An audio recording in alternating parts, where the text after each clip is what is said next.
नमस्कार साथियों, कैसे हैं आप सभी। भाई उम्मीद है बहुत बेहतरीन होंगे और बहुत बेहतरीन आपकी तैयारी चल रही होगी। तो आज ये टॉपिक का लास्ट है। आज इस टॉपिक की लास्ट क्लास है। टॉपिक इस टॉपिक की, ठीक है, लास्ट क्लास है ये। इसमें हम क्या क्या करेंगे, थोड़ी सी थ्योरी, थोड़ी सी हम इसमें थ्योरी पढ़ने वाले हैं और आज उसके बाद रहेंगे पूरी 3 क्लास से जो महत्वपूर्ण एमसीक्यू बनते हैं। थ्योरी प्लस एमसीक्यू, ठीक है, थ्योरी प्लस एमसीक्यू।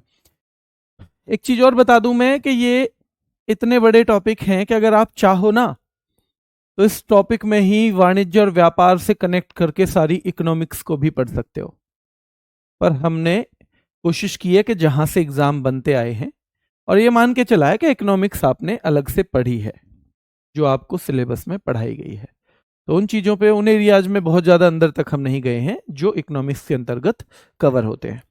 हालांकि जो वाणिज्य और व्यापार से जहां जहां भी सवाल बनते हैं वो सारे किए हैं हमने। और बाकी चीजें, मतलब ये कुछ 2-4 फैक्ट ऐसे हैं जो हमने, नॉर्मल एक फैक्ट था तो हमने वो थ्योरी में ना शामिल करके केवल क्वेश्चन में किया हुआ है। और क्वेश्चन भी क्योंकि क्लास का ही पार्ट है ना, क्योंकि उससे थ्योरी अलग बहुत ज्यादा बन नहीं रही थी, एक सवाल बन रहा था वो हमने शामिल कर लिया। क्या आप लोग तैयार हैं? चलिए, तो एक तो मैंने आज आपके डाउट सेशंस रखे हैं, आपको पता होगा। थम्स अप करो जिनको पता हो, आपके डाउट सेशंस होंगे आज। जो भी आपका डाउट होगा, ठीक है, ऐप पे ही है, आप देखोगे तो ऐप में आपको दिख जाएगा, ठीक है। ऐप पर आज लगे हुए हैं, इस क्लास के बाद डाउट सेशन आपको दिखेंगे, ठीक है। ऐप पर आज ही है, तो आपका जो भी सवाल हो आप वहीं पूछोगे। तो जब आज हमने डाउट सेशन रखा ही है तो आज कमेंट का जवाब यहां देने की जरूरत तो नहीं है, यहां पे तो किसी कमेंट का जवाब देने की जरूरत नहीं है ना, क्योंकि डाउट सेशन स्पेशली रखा है। 5 मिनट में, 10 मिनट में, 15 मिनट में आपके जो जो सवाल होंगे सबका जवाब हम देंगे बेटा। ठीक है, चलिए तो देख लेते हैं वाणिज्य और उद्योग मंत्रालय। अब हम पढ़ रहे थे वाणिज्य क्या है, व्यापार क्या है, सब कुछ हमने पढ़ा। हमें यह भी तो देखना है कि हमारे देश में इस सब चीज को देखता कौन है। ये जो वाणिज्य है, कॉमर्स है, ये जो व्यापार है, ट्रेड है, हमारे देश में कोई तो देखता होगा इसको। और जब हम तह में गए तो हमने देखा कि हमारे यहाँ इसके लिए स्पेशली एक मिनिस्ट्री बनी हुई है, ministry of commerce and industry. यानी कि जो वाणिज्य और उद्योग मंत्रालय है वो हमारे यहाँ पर किसको देखता है? व्यापार और वाणिज्य को ही देखता है। ठीक है बेटा, क्लियर है? चलिए, उद्देश्य क्या है? विदेशी व्यापार नीति बनाना। किसी भी देश का उद्देश्य होता है कि एक्सपोर्ट बढ़े उसका, और औद्योगिक विकास और प्रत्यक्ष विदेशी निवेश को सुगम बनाना। एफडीआई कहते हैं, जब बाहर के देश हमारे यहाँ पैसा लगाते हैं, बाहर के देश के लोग हमारे यहाँ लगाते हैं तो उसको एफडीआई। तो ये चीज करता है ये मंत्रालय, और इसका मुख्यालय जो है नई दिल्ली में। तो मंत्रालय तो सारे ही नई दिल्ली में, ये तो आपको आइडिया हो गई मंत्रालय तो। पर इसकी नाम भी वाणिज्य भवन ही है। जो मंत्रालय है ना, तो मंत्रालय के नाम पे ही उस जिस बिल्डिंग में ये लोग बैठते हैं मंत्रालय वाले, तो वो वाणिज्य भवन ही नाम रखा हुआ है, वाणिज्य भवन ही नाम रखा हुआ है।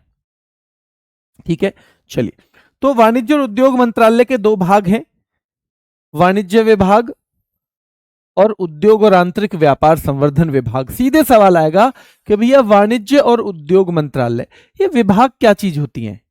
देखो, आपने एक शब्द लिखा डिपार्टमेंट। ऐसा होता है कि बहुत से मंत्रालय बहुत बड़े बड़े हैं, उनका बहुत बड़ा बड़ा काम है, तो उसको 2 अलग अलग या 3 अलग अलग या 4 अलग अलग या 5 अलग अलग डिपार्टमेंट में बांट देते हैं, और फिर हर डिपार्टमेंट की जिम्मेदारी एक अलग व्यक्ति को दे दी जाती है। जैसे रक्षा मंत्रालय, आपको पता है उसमें कितने डिपार्टमेंट हैं? रक्षा मंत्रालय में कुल मिला के 5 डिपार्टमेंट हैं, 5। मंत्री जी तो एक ही है, पर हर डिपार्टमेंट का सेक्रेटरी अलग बैठता है, आपको पता होगा कि जो हर डिपार्टमेंट है, हर मंत्रालय है, उसमें दो लोग सबसे ऊपर हैं। एक तो हमारी जो सरकार है उसके नुमाइंदे हैं, वो मंत्री हो जाएंगे, और एक जो आईएएस लॉबी होती है उसमें से एक सीनियर आदमी जिसको हम सेक्रेटरी बोल देते हैं। तो अक्सर ये डिपार्टमेंट जो होते हैं ना, डिपार्टमेंट का काम मतलब है कि बहुत ज्यादा काम है किसी मंत्रालय में। जो छोटा मंत्रालय वहां डिपार्टमेंट बनाने की जरूरत नहीं पड़ती, डिपार्टमेंट बनाने की जरूरत पड़ती है जहां बहुत ज्यादा काम हो। जैसे आपके घर में एक बहुत बड़ी शादी हो तो डिपार्टमेंट मिल जाता है ना, चाचा जी को कुछ काम मिल गया, आपके दोस्त भोलू को कुछ और मिल गया, आपको कुछ और मिल गया, फूफा जी आए उनको भी कुछ काम मिल गया। नहीं, उनको अलग अलग डिपार्टमेंट बांट दिया, क्योंकि एक ही आदमी उस सबको संभालने में सक्षम नहीं होगा। ठीक है, ध्यान रखना है। तो वाणिज्य और उद्योग मंत्रालय के कितने भाग हैं, कितने विभाग हैं, ये सवाल बहुत महत्वपूर्ण है। ये दो हैं, एक तो है वाणिज्य विभाग और दूसरा है उद्योग और आंतरिक व्यापार संवर्धन विभाग, यानी जो प्रमोशन करेगा इंडस्ट्री का और इंटरनल ट्रेड का, देश के अंदर जो ट्रेड है उसका प्रमोशन करने का काम जो करेगा बेटा, वो जो है उसे हम बोलते हैं उद्योग और आंतरिक व्यापार संवर्धन विभाग, और दूसरा है वाणिज्य विभाग। क्या है? वाणिज्य विभाग। तो ये तो आपको समझ में आ गया, मतलब सिंपल सा है, ये मंत्रालय है और इस मंत्रालय को दो हिस्सों में बांट दिया। ये डिपार्टमेंट ऑफ कॉमर्स है, ये department for promotion of industry and internal trade, ये पूरा का पूरा वाणिज्य मंत्रालय है। क्लियर है बेटा? क्लियर है? यहां तक क्लियर हो तो एक बार थम्स अप चाहूंगा आपसे। अब वाणिज्य विभाग के क्या काम है, ये पहला है। तो वाणिज्य विभाग का देखो, भारत के विदेशी व्यापार का प्रबंधन। आपसे पूछे भारत का जो विदेशी व्यापार है उसका मैनेजमेंट कौन करता है, तो अगर ये भी हो ऑप्शन में और ये भी हो तो आप क्या करोगे, ये वाला। तो आपको पता होना चाहिए, थोड़ा थोड़ा रटने नहीं है पर दो तीन बार पढ़ लेना, क्योंकि यहां से सवाल बनते हैं। पहला सवाल तो यही बनेगा कि भैया ये वाणिज्य विभाग किसका हिस्सा है, वाणिज्य विभाग ऊपर है या मंत्रालय ऊपर है। तो मंत्रालय बड़ा है, उस मंत्रालय के नीचे दो हिस्से कर दिए, एक डीपीआईआईटी बोला जाता है, उद्योग और आंतरिक व्यापार संवर्धन विभाग, और दूसरा वाणिज्य विभाग बोला जाता है। तो भारत के विदेशी व्यापार का प्रबंधन कौन करता है, मैनेजमेंट कौन करता है, तो वाणिज्य विभाग करता है। निर्यात और आयात के लिए नीति कौन बनाता है, तो वाणिज्य विभाग बनाता है। अंतरराष्ट्रीय व्यापार समझौते कौन करता है, तो वाणिज्य विभाग करता है। निर्यात को बढ़ावा देने का काम करता है कौन है भाई, तो वो वाणिज्य विभाग करता है। और इस सब के लिए इसके अंदर ये सारी संस्थाएं हैं, इस सब के लिए बेटा ये सारी संस्थाएं। तो ये पूछा जाएगा कि भैया डीजीएफटी किसके अंतर्गत आता है, directorate general of foreign trade किसके अंतर्गत आता है, वाणिज्य विभाग के। Directorate general of trade remedy किसके अंतर्गत आता है, वाणिज्य विभाग के। एक्सपोर्ट प्रमोशन काउंसिल जो एक्सपोर्ट को बढ़ावा देने के लिए, एक्सपोर्ट के संवर्धन के लिए जो परिषद बनी हुई है किसके अंतर्गत आती हैं, वाणिज्य विभाग के। मसाला बोर्ड वाणिज्य विभाग के, कॉफी बोर्ड वाणिज्य विभाग के, टी बोर्ड तो भैया ये भी वाणिज्य विभाग के यानी डिपार्टमेंट ऑफ कॉमर्स के अंतर्गत आती हैं, डिपार्टमेंट ऑफ कॉमर्स के अंतर्गत आती हैं। तो सीधे सीधे सवाल आएगा भैया वाणिज्य विभाग के मुख्य काम विदेशी व्यापार का मैनेजमेंट, निर्यात आयात नीति बनाना, अंतरराष्ट्रीय व्यापार समझौते करना, यानी हमें किसी के साथ ट्रेड एग्रीमेंट करना है तो वाणिज्य विभाग ही उसे करेगा। और बेटा निर्यात को बढ़ावा देना, और इसके अंतर्गत प्रमुख संस्थाएं। तो डीजीएफटी किसके अंतर्गत आता है, तो डिपार्टमेंट ऑफ कॉमर्स के अंतर्गत आता है। और ओवरऑल ये इस मंत्रालय के अंतर्गत आते हैं जिसको हम कहते हैं वाणिज्य और उद्योग मंत्रालय। अब दूसरा, इसका दूसरा हिस्सा, मंत्रालय का दूसरा हिस्सा इसका क्या है, देखो औद्योगिक नीति बनाना, यानी उद्योगों के लिए नियम कायदे नीति बनाना, उद्योगों को बढ़ावा देना, यानी जो इंडस्ट्री है उसको बढ़ावा देना। एफडीआई नीति बनाना, यानी बाहर से हमारे यहां पैसे आए इसके लिए नीति बनाना। स्टार्टअप और नवाचार को बढ़ावा देना, औद्योगिक लाइसेंसिंग और पंजीकरण, यानी किसी इंडस्ट्री को जो लाइसेंस वगैरह देने का काम करता है वो भी कौन करता है? उद्योग और आंतरिक व्यापार संवर्धन विभाग करता है। ठीक है। ई कॉमर्स और आंतरिक व्यापार के लिए नियम बनाना, और बेटा एक भौगोलिक संकेतक जीआई टैग जो होते हैं, जीआई, तो जीआई टैग का पंजीकरण। ठीक है। जो जीआई टैग होते हैं, ज्योग्राफिकल इंडिकेशन होते हैं, जीआई टैग, तो वो जो पंजीकृत होते हैं वो भी इसी के अंतर्गत होते हैं। तो ये सारा काम अगर हम देखें तो मंत्रालय तो हमें पता है कौन से मंत्रालय के अंतर्गत, पर ये हमें पता होना चाहिए कौन सा उस डिपार्टमेंट के अंतर्गत, कौन सा उस। और इसके लिए एक मोटी मोटी सी पहचान मैं आपको बता देता हूं, फिर एक बार इन पर नजर मारना, आप सबको पहचान लोगे। देखो, जो विदेश से संबंधित मामले हैं, जो विदेश से संबंधित मामले हैं, उन सारे मामलों को तो डिपार्टमेंट ऑफ कॉमर्स यानी कि वाणिज्य विभाग देखता है। और जो भारत के अंदर, जो भारत के अंदर व्यापार को बढ़ावा देने के लिए जितने भी मामले हैं, उसको उद्योग और आंतरिक व्यापार संवर्धन विभाग देखता है। बस केवल एफडीआई समझ लेना, एफडीआई आती तो बाहर से है, पर जब अंदर हमारे यहाँ स्ट्रांग होंगे सारे के सारे, जब इंडस्ट्री हमारे यहाँ स्ट्रांग होंगी, हमारे बिजनेस हाउस स्ट्रांग होंगे, तभी तो उनमें कोई पैसा लगाएगा। तो हमारे घर के अंदर, देश के अंदर जो व्यापार और उद्योगों को बढ़ावा देने का काम करता है वो तो ये करता है। इसी के लिए इसके नाम में आंतरिक व्यापार संवर्धन भी है। संवर्धन का मतलब ये होता है बढ़ावा देना, प्रमोट करना। और बेटा वाणिज्य विभाग के अंतर्गत ये। अब आप एक बार नजर मारो इन पे, एक बार नजर मारो, केवल एक बार। विदेशी व्यापार, हाँ विदेश से संबंधित है ना, निर्यात आयात, हम पैसे, हम कुछ खरीदेंगे बेचेंगे, विदेश जुड़ गया ना उसमें। अंतर्राष्ट्रीय व्यापार समझौते करना, इंटरनेशनल वाले जुड़ गए ना दूसरे देश भी। निर्यात को बढ़ावा देना, जो हमारे यहां से एक्सपोर्ट बढ़े, तो एक्सपोर्ट बढ़ेगा तो हम विदेश से जुड़े ना, क्योंकि विदेश को ही तो भेज रहे हैं, तो वो सब विदेश से संबंधित थे। और ये अब ये दो तरह से पूछ सकता है, ये पूछेगा डीजीएफटी किस मंत्रालय के अंतर्गत है, तो आप कह दोगे वाणिज्य और उद्योग मंत्रालय के। पर किस डिपार्टमेंट के अंतर्गत है, तो एक ऑप्शन ये आएगा, दूसरा ऑप्शन ये आएगा, आंसर आपका ये हो जाएगा। तो दूसरा हमने देख लिया ये क्या क्या काम करेगा, ठीक है। अब इसमें देखो, इसने कुछ पहल शुरू की, जैसे स्टार्टअप इंडिया, जो नए नए स्टार्टअप हैं उनको बढ़ावा देने के लिए। मेक इन इंडिया, यानी इंडिया में ही बनाओ भाई सब कुछ। और PLI, जो मैंने कल बताया था, PLI स्कीम, तो ये सब चलाई है किसने? इसने। और ये देखा जाए तो हमारे देश में व्यापार को बढ़ावा देने के लिए ये स्टार्टअप भी हमारे देश में ही खुलेगा। अगर हमारे इंडिया में बन रहा है तो भी अंदर अंदर की बात है, और भैया इंडिया में कुछ अच्छा बना रहे हो तो आपको इंसेंटिव दिया जाएगा, ये भी अंदर अंदर की बात है। तो मोटा मोटा अगर आपको वहां कुछ भी समझ में ना आए, तो वाणिज्य विभाग का इतना दिमाग में रहो कि ये विदेश से जुड़ा हुआ मामला रहेगा।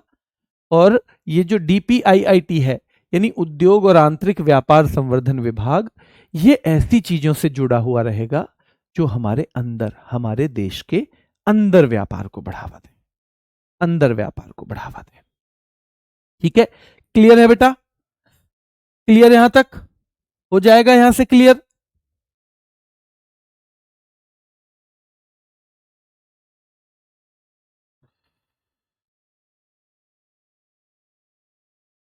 चलिए आगे देखते हैं। कुछ संस्थाएं आती हैं अब हमारे इस मंत्रालय के अंतर्गत। किस मंत्रालय के अंतर्गत? वाणिज्य और उद्योग मंत्रालय के अंतर्गत।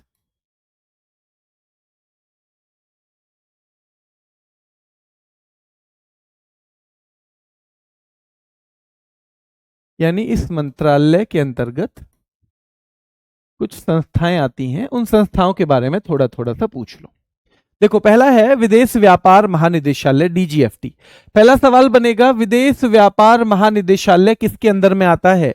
तो हमने पहले ही दे दिया है भैया, ये किसके अंतर्गत में आता है, तो ये आता है हमारा वाणिज्य विभाग के अंतर्गत। वाणिज्य विभाग, तो directorate general of foreign trade आता है। और सिंपल सिंपल है बेटा ये, कि विदेश व्यापार की नीति ये बनाता है और निर्यातकों को लाइसेंस देता है। यानी कि आप कुछ बाहर बेचना चाहते हो उसके बारे में ये आपको लाइसेंस देगा और विदेशी व्यापार से संबंधित नीति बनाएगा। इसके नाम से भी पता चल जाएगा।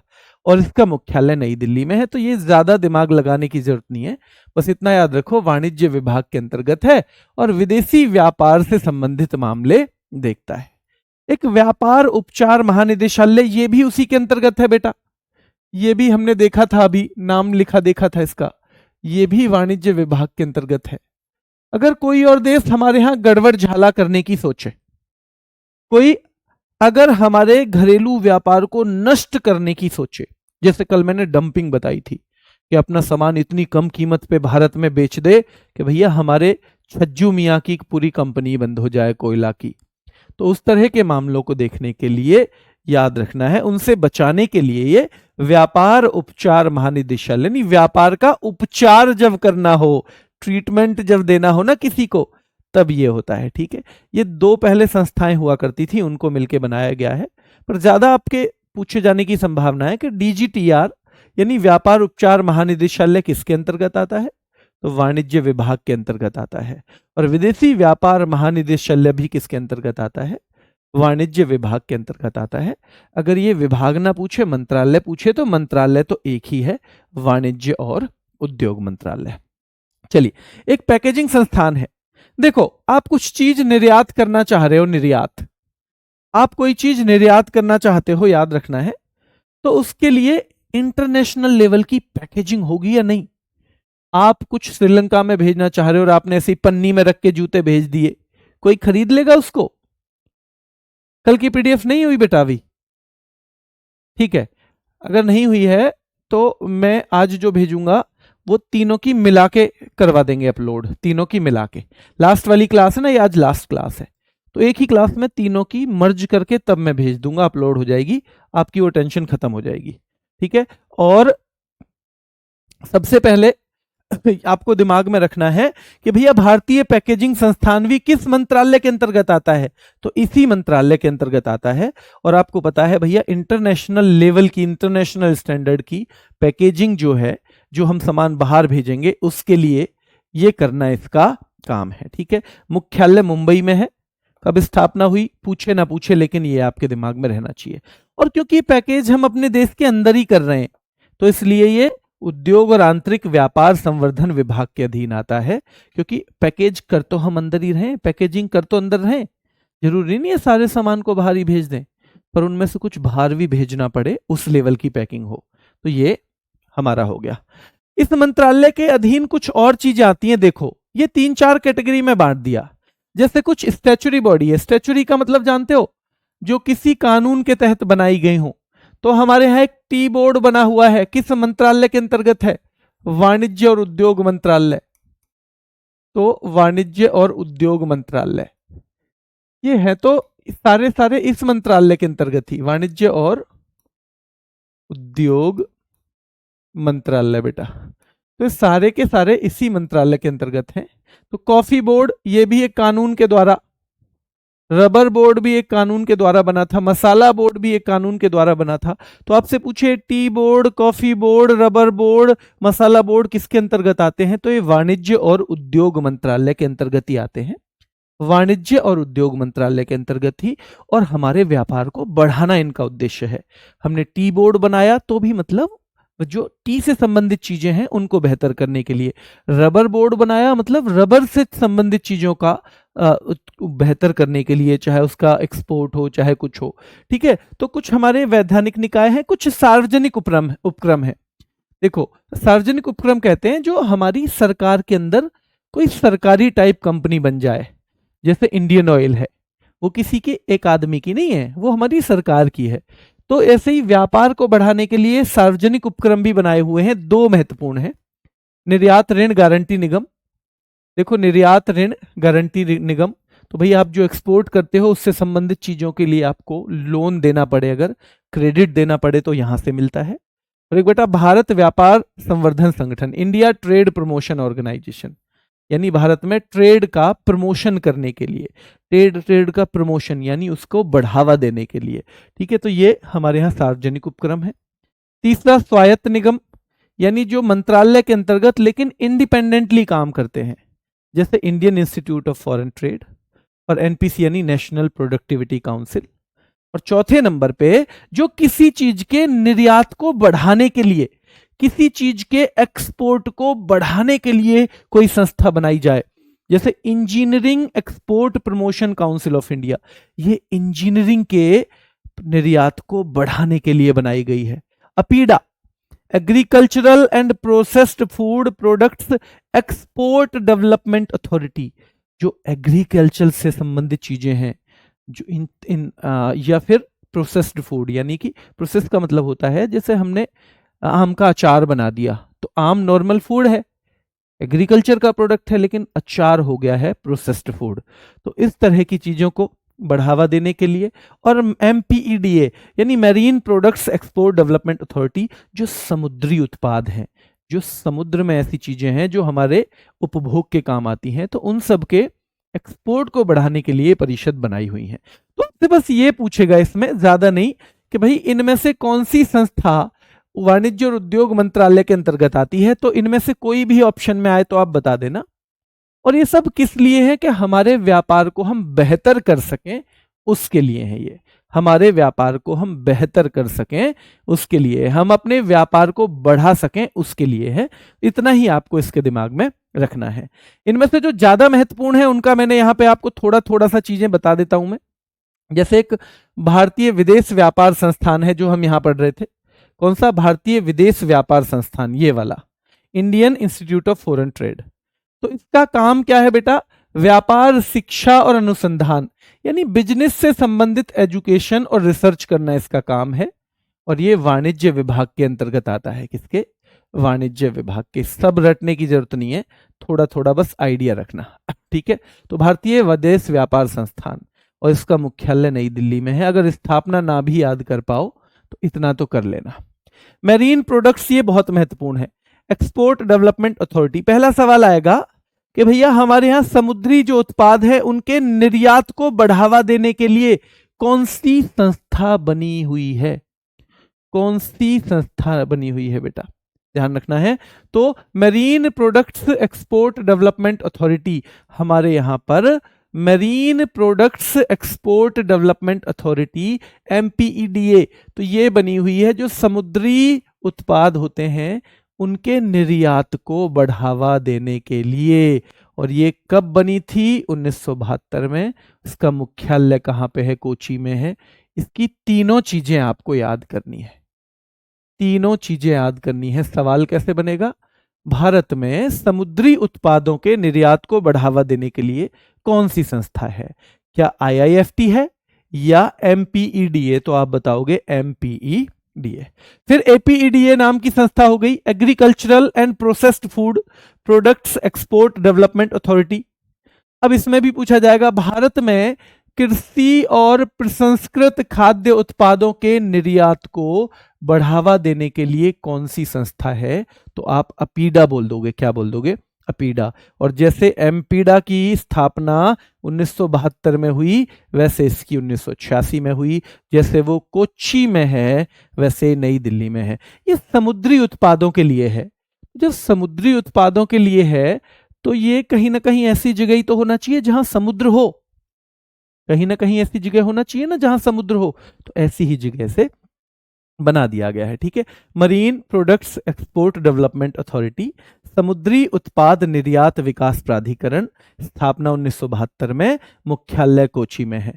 फिर कृषि और प्रसंस्कृत खाद्य उत्पाद निर्यात विकास प्राधिकरण, ये कृषि और जो प्रसंस्कृत खाद्य उत्पाद हैं, जो प्रोसेस्ड फूड प्रोडक्ट हैं, उनके निर्यात को बढ़ावा देने के लिए बनाई गई, 1986 में बनाई गई। मुख्यालय इसका नई दिल्ली में है। कुछ बोर्ड बनाए हुए हैं, इनके मुख्यालय पूछे जाएंगे। सबसे महत्वपूर्ण तो मुख्यालय है, ये भी बेटा उसी से संबंधित है, उत्पादन को बढ़ावा देने के लिए। तो चाय बोर्ड कहां पर है? कम से कम ये जरूर याद करना, कलकत्ता। कॉफी बोर्ड कहां है भारत में? तो बेंगलुरु है। रबर बोर्ड कहां है? तो कोट्टायम में है। मसाला बोर्ड कहां पे है? तो कोच्चि में है। अच्छा, कोच्चि में तो MPEDA भी था, एमपीडा। और भाई तंबाकू वाला गुंटूर में है। कहां पे है? तंबाकू वाला गुंटूर में है। इनकी स्थापना वैसे ज्यादा पूछी नहीं गई है कभी, पर कम से कम ये मुख्यालय तो जरूर याद कर लेना। कॉफी बोर्ड बेंगलुरु, चाय बोर्ड कलकत्ता, रबर बोर्ड जो है वो कोट्टायम में है, मसाला बोर्ड कोच्चि में है, तंबाकू बोर्ड गुंटूर में है। ठीक है, चलिए ऐसी एक संस्था है भारतीय गुणवत्ता परिषद, जो ये देखती है कि भैया हमारी जो चीजें हैं उनका स्टैंडर्ड कैसा है, क्वालिटी कैसी है।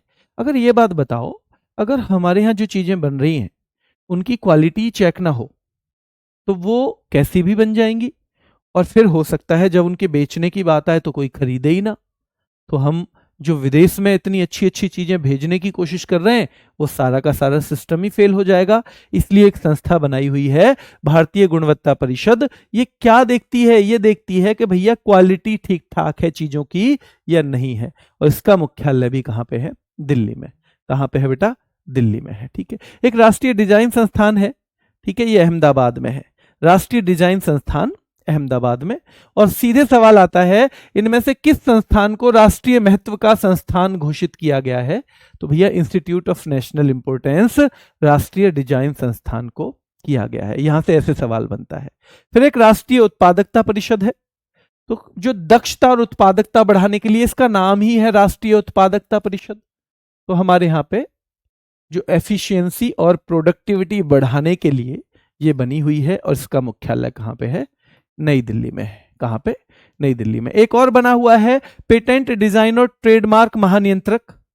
याद रखना है, जैसे कोई पेटेंट करा ले, किसी का कोई डिजाइन है, मान लो मैंने एक कार बना दी, मैं कहूँ इस डिजाइन की दूसरा नहीं बना सकता क्योंकि मैंने पेटेंट करवाया हुआ है। तो ये सब चीजें कौन सी संस्था देखती है, क्योंकि व्यापार में पेटेंट कराना, एक डिजाइन पे अपना पेटेंट करा लेना, ये सब चीज बहुत, पेटेंट का मतलब है कह दो कि जी ये तो मेरा है, ये मेरा आइडिया था, आप मत चुराओ इसको। तो ये वाला जो है इसका मुख्यालय कहाँ पे है, तो ये मुंबई में। और ये सारे के सारे डिपार्टमेंट किसके अंतर्गत आते हैं, क्योंकि ये कहीं ना कहीं व्यापार से जुड़े हुए हैं, तो सारे ही वाणिज्य और उद्योग मंत्रालय के अंतर्गत आते हैं बेटा, वाणिज्य और उद्योग मंत्रालय के अंतर्गत आते हैं। ठीक है, एक इंडिया ट्रेड प्रमोशन ऑर्गेनाइजेशन भी है, ये व्यापार मेलों जो ट्रेड फेयर होते हैं उनका आयोजन करता है। और ट्रेड फेयर आपको पता ही है ज्यादातर प्रगति मैदान में होता है, तो इसका मुख्यालय भी कहाँ पे है, प्रगति मैदान दिल्ली में ही है। ठीक है, चलिए यहां तक मैं एक बार जल्दी जल्दी से आपको कुछ चीजें बता दूं, क्योंकि अगर मैं रिवीजन नहीं करवाऊंगा यहां तक तो आपको थोड़ा सा कॉन्फिडेंस कम आएगा। तो 5 मिनट के अंदर करेंगे मेन चीजों का। आपसे पूछा जाएगा वाणिज्य और उद्योग मंत्रालय का मुख्यालय कहां पे है, नई दिल्ली, बता देना। आपसे पूछा जाएगा वाणिज्य और उद्योग मंत्रालय, अभी 5 मिनट बाद बताना मुझे, चीजें थोड़ी सी कॉन्फिडेंस आ रहा है नहीं, अभी मत बताओ, है ना, अभी नहीं आ रहा होगा मुझे पता है। तो वाणिज्य और उद्योग मंत्रालय के कितने प्रमुख विभाग हैं, तो 2 हैं। तो वाणिज्य विभाग और उद्योग और आंतरिक व्यापार संवर्धन विभाग। ठीक है, चलिए वाणिज्य विभाग भारत के विदेशी व्यापार का मैनेजमेंट वाणिज्य विभाग करता है, निर्यात आयात नीति वाणिज्य विभाग बनाता है, अंतरराष्ट्रीय व्यापार समझौते तो भैया वाणिज्य विभाग। मंत्रालय आए ऑप्शन में तो है ही है, लेकिन मंत्रालय ना हो तब आप विभाग ढूंढना। ठीक है, चलिए, और निर्यात को बढ़ावा देना भी इसका काम है। डीजीएफटी किसके अंडर में आता है, वाणिज्य विभाग के। बेटा directorate general of trade remedies वाणिज्य विभाग के अंतर्गत आती हैं। और जो स्पाइस बोर्ड हैं वो किसके अंतर्गत आती हैं, वाणिज्य विभाग के। कॉफी बोर्ड वाणिज्य विभाग के, टी बोर्ड वाणिज्य विभाग के। उद्योग और आंतरिक व्यापार संवर्धन विभाग के तहत औद्योगिक नीति बनाना आता है, हाँ जी। उद्योगों को प्रोत्साहन देना, हाँ जी। एफडीआई नीति बनाना, हाँ जी। स्टार्टअप को बढ़ावा यही देता है उद्योग और आंतरिक व्यापार संवर्धन विभाग। औद्योगिक लाइसेंसिंग और पंजीकरण यही करता है। ई कॉमर्स और आंतरिक व्यापार के लिए नियम यही बनाता है उद्योग और आंतरिक व्यापार संवर्धन विभाग। और जो भौगोलिक संकेतक जीआई टैग जो मिलते हैं उन्हें दिलवाने का काम भी यही करता है। ठीक है, चलिए, स्टार्टअप इंडिया किसकी पहल है, तो मंत्रालय की तो है, वाणिज्य और उद्योग मंत्रालय, पर उसके अंतर्गत ये उद्योग और आंतरिक व्यापार संवर्धन विभाग की पहल है। मेक इन इंडिया भी इसी की, और पीएलआई स्कीम भी इसी की पहल है बेटा। ठीक है, चलिए, जो डीजीएफटी विदेश व्यापार नीति का क्रियान्वयन कराता है, यानी इसको लागू कराने का काम करता है। ठीक है, और ये नई दिल्ली में है। कहां पे है? नई दिल्ली में है। एक DGTR किसके अंडर में आता है? तो ये भी वाणिज्य विभाग के अंतर्गत आता है। इसकी स्थापना 2018 में हुई और ये दो संस्थाओं को मिला के बना है। ठीक है, directorate general of anti dumping and allied duties और directorate general of safeguard, इन दोनों को मिला के ये बनाता है। कौन सी संस्था घरेलू उद्योगों को अनुचित विदेशी व्यापार प्रथाओं से बचाने का काम करती है?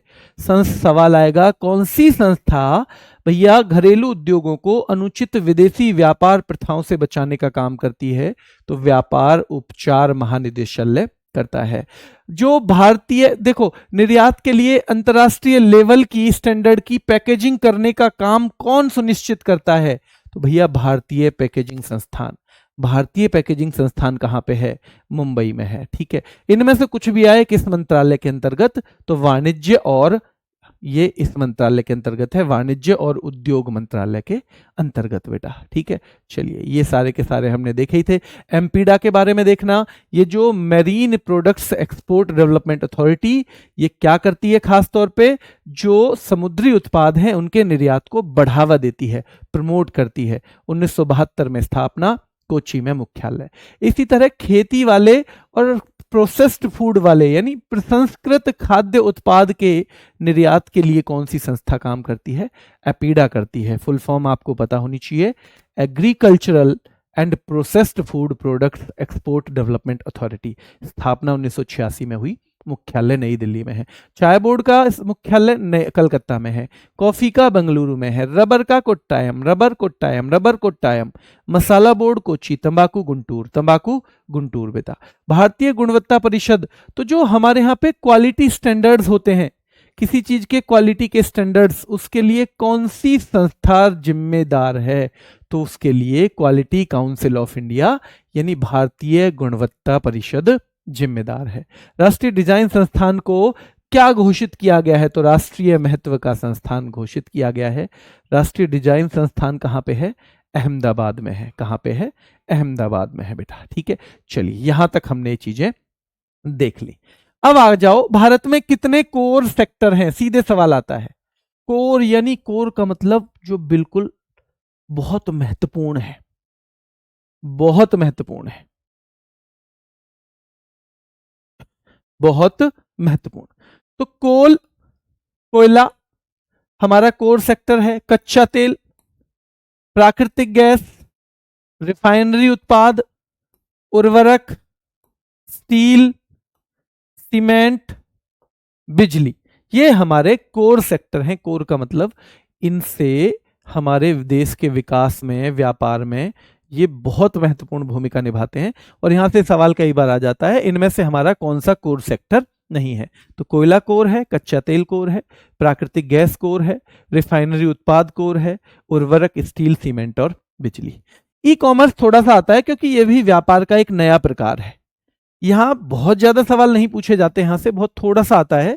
ई कॉमर्स क्या है? देखो, इंटरनेट के माध्यम से वस्तुओं और सेवाओं की खरीद और बिक्री, इसी को कहते हैं ई कॉमर्स। और इसमें वस्तुएं भी शामिल हैं और बेटा सेवाएं भी शामिल हैं। ठीक है, डेटा का हस्तांतरण और धन का लेन देन भी, तो ध्यान रखना है, धन का लेन देन भी होता है। खरीद बिक्री होगी तो पैसा भी लेना देना पड़ेगा। ठीक है, और एक तरह से यह पेपरलेस व्यापार की पद्धति है। तो कौन सी पेपरलेस व्यापार की पद्धति है? ई कॉमर्स यानी इलेक्ट्रॉनिक कॉमर्स एक पेपरलेस व्यापार की पद्धति है। इसके 4 मुख्य प्रकार आपको देखने को मिलते हैं। B2B, जब हम बिजनेस से बिजनेस यानी जब एक कंपनी दूसरी कंपनी को सामान बेचेगी तो उसे बोलेंगे B2B। B का मतलब बिजनेस, ये भी बिजनेस। B2C, जब कोई बिजनेस किसी कंज्यूमर को यानी कोई कंपनी सीधे ग्राहक को कुछ चीज बेचे, उसको हम कहते हैं B2C। एक तरफ बिजनेस है, यानी देखो दो पक्ष होने जरूरी है ना किसी भी व्यापार के लिए। तो जब इधर भी व्यापार और इधर भी व्यापार, तो उसको तो बोलते हैं B2B, बिजनेस टू बिजनेस। जब एक पक्ष जो है बिजनेस और दूसरा जो है वो ग्राहक हो सीधा, तो इसको बोलते हैं B2C यानी कि बिजनेस टू कंज्यूमर। जैसे हम अमेजोन से कुछ ले लें, जैसे हम फ्लिपकार्ट से कुछ ले लें, जैसे हम किसी भी इस तरह की कंपनी से कुछ ले लें। C2B, कंज्यूमर टू बिजनेस, जब कोई व्यक्ति ग्राहक अपनी सेवाएं किसी कंपनी को देता हो, अब कंपनी प्रोडक्ट तो किसी सिंगल आदमी से नहीं खरीदेगी, पर किसी कंपनी को इसकी जरूरत पड़ी, अगर किसी कंपनी को किसी लॉयर की जरूरत पड़ी, किसी कंपनी को अगर किसी डॉक्टर की जरूरत पड़ती हो, तो क्या होगा, कंज्यूमर टू बिजनेस। और एक है कंज्यूमर टू कंज्यूमर, जैसे आजकल कुछ प्लेटफॉर्म का यूज करके हम बेच देते हैं अपनी चीजें, जैसे कोई ओएलएक्स पे बेचता हो, अब बहुत सारी गाड़ी बेचने वाली कंपनियां भी हैं, तो कई बार तो कंपनी खरीदती है आपकी गाड़ी, कई बार उस पे बस आप बोलते हो मुझे बेचनी है और दूसरा ग्राहक मिल जाता है। तो दो कंज्यूमर के बीच में ही क्या होता है, दो कंज्यूमर के बीच में ही लेन देन होता है, तो कंज्यूमर टू कंज्यूमर हो जाता है। ये 4 तरह के लेन देन हैं जो महत्वपूर्ण है ई कॉमर्स के तहत, और ये सवाल आते हैं इनमें से कौन सा ई कॉमर्स का प्रकार नहीं है। पहला आएगा B2B, फिर आएगा B2C, फिर आएगा C2B, और चौथा कुछ भी दे देगा। तो आपको ध्यान होना चाहिए कि कौन सा करना है। क्लियर है बेटा यहां तक?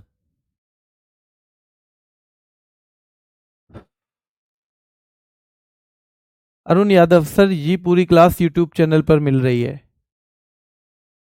बेटा थोड़ा मुश्किल टॉपिक है ये, कुछ भी समझ में नहीं आ रहा है, एक बच्चा कह रहा है। चलो मुझे बताओ कितने लोगों की समझ में आ रहा है ये थोड़े मुश्किल टॉपिक हैं, आपको इसका रिवीजन करना पड़ेगा। समझ में तो आती हैं चीजें, समझ का मतलब है मुझे पता ही नहीं चला क्या हो गया, मुझे पता ही नहीं चला मंत्रालय क्या है, मुझे पता ही नहीं चला मंत्रालय के 2 हिस्से कैसे हो गए। मंत्रालय के 2 हिस्से हो गए क्योंकि काम ज्यादा था। पर एक है जी, मुझे आया तो सही चीजें समझ में, पर मुझे याद कुछ नहीं है। तो याद कब होगा, याद होगा जब हम उसका रिवीजन करेंगे, क्योंकि याद करने की सबकी क्षमताएं हैं। एक बच्चे को क्लास में बहुत सारी चीजें याद हो जाती हैं, दूसरे को क्लास में 5% भी याद नहीं होता, एक को 70% हो जाता है। तो जिसे 5% याद नहीं होता, उसे ऐसा नहीं है कि उसका सिलेक्शन ही नहीं होगा, क्योंकि क्लास तो उतनी धीरे तो कोई भी नहीं ले पाएगा कि उसको सब कुछ याद करा दें जो 5% भी नहीं कर पा रहा। तो फिर क्या होगा, फिर वो बच्चा जब खुद की मेहनत उसमें ऐड करेगा, खुद की मेहनत उसमें जोड़ेगा, तो सफल हो जाएगा। मैं आपको बताऊं, जो अपने आप को खुद थोड़ा सा कम दिमाग का समझते होंगे कि मुझे जो है चीजें बहुत नहीं इतनी जल्दी याद होती हैं, शायद मेरा सिलेक्शन नहीं होगा। मैंने 2-3 लोगों को लाइफ में ऐसा देखा है कि जिनके बारे में कभी सोच भी नहीं सकते थे कि ये कभी 10वीं भी पास कर लेंगे, उस तरह के। और आज एक दिल्ली पुलिस में सब इंस्पेक्टर हैं उनमें से, एक गवर्नमेंट टीचर हैं एमएससी करने के बाद। मतलब मेन था कि उन्होंने जो थोड़ा सा, उन्हें कम चीजें समझ में आती थी ना, कम याद होता था या कुछ, उन्होंने अपनी मेहनत से उसकी क्षतिपूर्ति कर दी। और वो मैं केवल वो एग्जाम्पल बता रहा हूं जो मैंने खुद से देखे हैं। तो आपको अपनी मेहनत से क्षतिपूर्ति करनी है, आपको बार बार ये पढ़ना है। और मैं कहता हूं बहुत धीमे मत पढ़ो, जब भी रिवाइज करो खूब तेज तेज करो, पर ज्यादा से ज्यादा बार करो, तब आपका ज्यादा अच्छे तरह से सिलेक्शन हो जाएगा। ठीक है, तो ये हो गया। भुगतान के तरीके अगर हम देखें, यूपीआई, यूनिफाइड पेमेंट इंटरफेस, तो इसमें यूपीआई से हो जाता है, ई वॉलेट से भी हो जाता है, ओटीपी से भी। तो आप कहोगे कि भैया भुगतान कैसे होता है, ई कॉमर्स कंपनियों को हम कैसे भुगतान करते हैं? तो यूट्यूब से, यूपीआई से कर देते हो, कई बार ई वॉलेट, एक वॉलेट बने होते हैं कुछ, फोन पे, पेटीएम, इससे भी कर सकते हो। और कभी कभी सीधे सीधे इंटरनेट बैंकिंग में ओटीपी आता है, उससे भी हो जाता है। तो यहाँ भुगतान के तरीके से सवाल कम बनता है, सवाल यहीं से ज्यादा बनता है। अब देखिए, ई कॉमर्स सुरक्षा के पर खतरे भी हैं, कुछ लोग फंस जाते हैं इसमें। तो फिशिंग, हैकिंग, स्पैम, इस तरह की चीजें हमारे सिक्योरिटी थ्रेट के तौर पे भी आती हैं, पर ये आपको बहुत डिटेल में शिवम सर उसमें पढ़ाएंगे, जो उनका इंफॉर्मेशन साइबर सिक्योरिटी वाला टॉपिक है। ठीक है, चलिए अब महत्वपूर्ण अधिनियम देख लो। 2 अधिनियम है इसमें जो बहुत महत्वपूर्ण है, जो बिजनेस से संबंधित, व्यापार से संबंधित, क्योंकि हमें विदेश से लेन देन करना होता है बेटा। अब केवल हमारे देश के अंतर्गत तो व्यापार है नहीं, व्यापार अब विदेश से भी होता है। तो इसके लिए आज तक 2 महत्वपूर्ण अधिनियम आए हैं। एक तो आया था FERA, जिसे हम कहते हैं फेरा।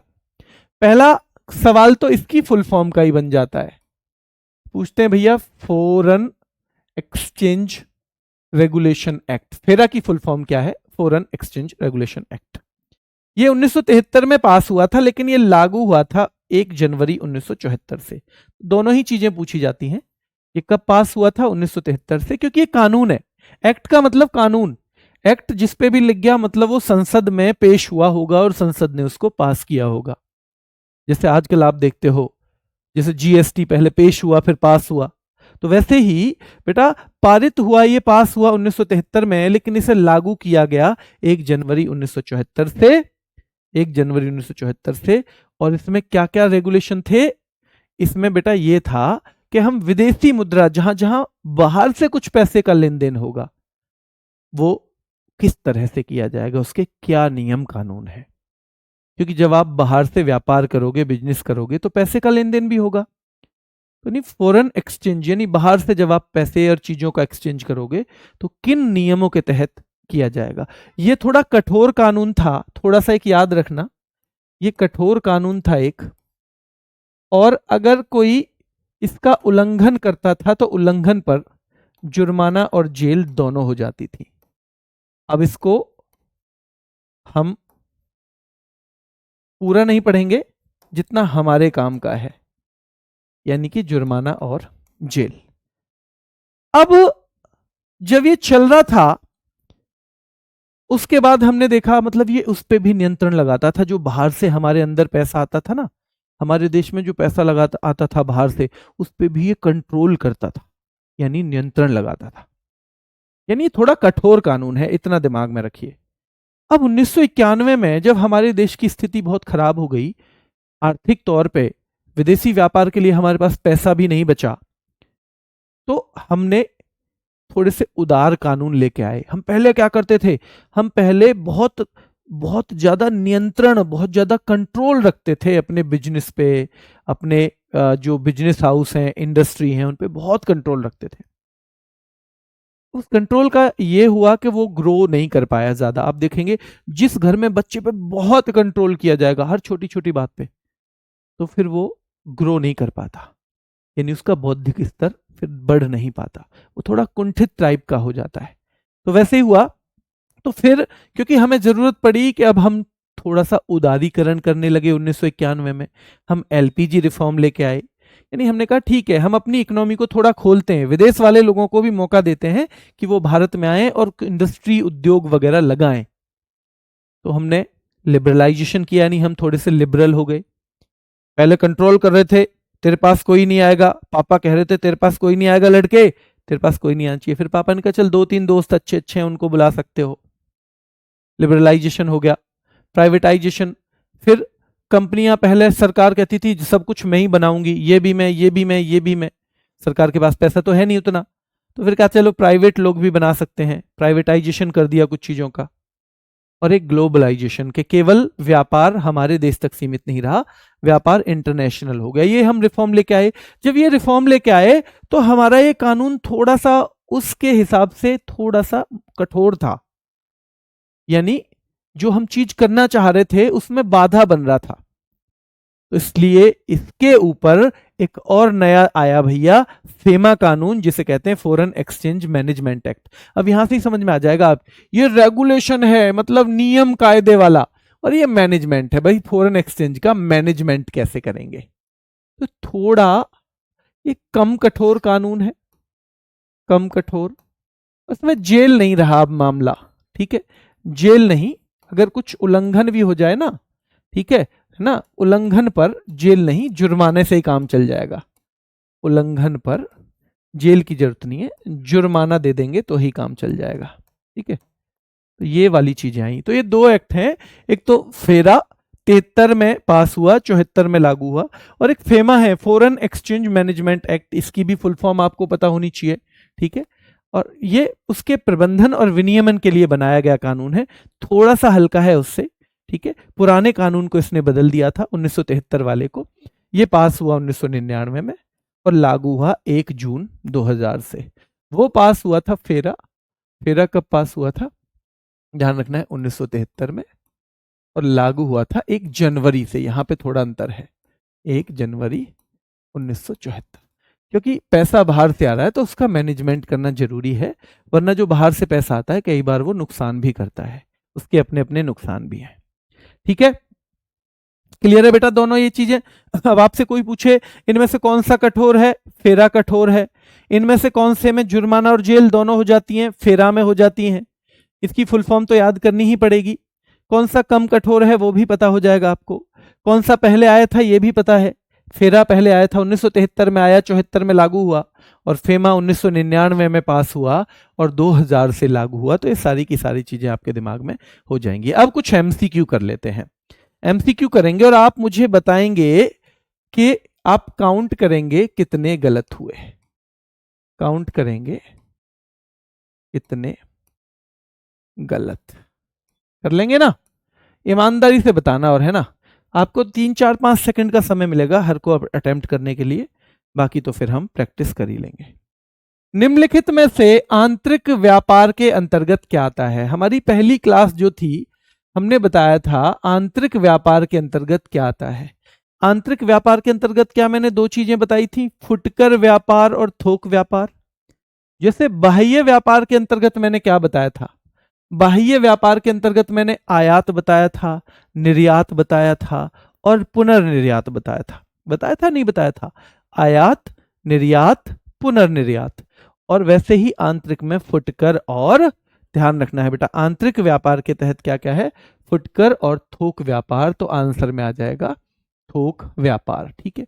वस्तुओं के क्रय विक्रय की वह प्रक्रिया जो छोटे स्तर पर है और स्वाधीन रूप से होती है, वो क्या कहलाती है? मैंने आपको बताया था कि वस्तुओं का जहां केवल खरीद और बिक्री हो, उसको हम एक छोटे लेवल पे बोल सकते हैं। तो वो उसमें केवल और केवल क्या है? व्यापार है। वो केवल और केवल व्यापार है जिसमें क्रय और विक्रय होता है। तो ये व्यापार हो जाएगा। क्या हो जाएगा? व्यापार हो जाएगा। तीसरे नंबर पे आ जाओ। हम देखो, आप लिखते हो ना, कई बच्चे पीछे भी चल रहे हैं, तो आप आंसर कैसे करोगे? आपको आंसर ऐसे करना है। आंसर का स्टाइल क्या होना चाहिए आपका? जैसे 3 का ये, 4 का ये, ऐसे ये आंसर का स्टाइल होना चाहिए, ताकि मुझे पता चल जाए। कुछ बच्चे पीछे भी चल रहे हैं तो मुझे पता ही नहीं चलेगा कौन सा है। तो भारत का सर्वाधिक विदेशी व्यापार किस मार्ग से होता है? तो आपको ये पता होना चाहिए भैया, ये नॉर्मल सवाल है, ये आपने वहां नहीं पढ़ा, पर ये जरूरी है तो मैंने यहां शामिल कर लिया। समुद्री व्यापार जो है, सबसे ज्यादा जो व्यापार होता है विदेशी, वो समुद्री मार्ग से होता है। ठीक है, क्योंकि बाहर के देशों से हम दो ही मार्गों से जुड़े हुए हैं, या तो हम जाएंगे हवा से या तो जाएंगे समुद्र से। रेल तो है नहीं दूसरे देशों के साथ हमारी कनेक्टिविटी, बस में तो जा नहीं सकता सामान। ठीक है, तो इसमें ये थोड़ा सस्ता भी पड़ता है। क्या पड़ता है? सस्ता। समुद्र वाला जो है।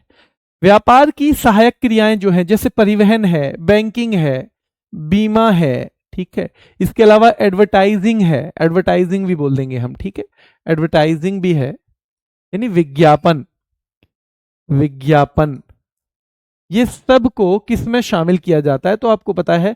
और भंडारण, वेयर हाउसिंग, जहां हम किसी को स्टोर करके रखते हैं। ठीक है, स्टोर करके रखते हैं, तो भंडारण।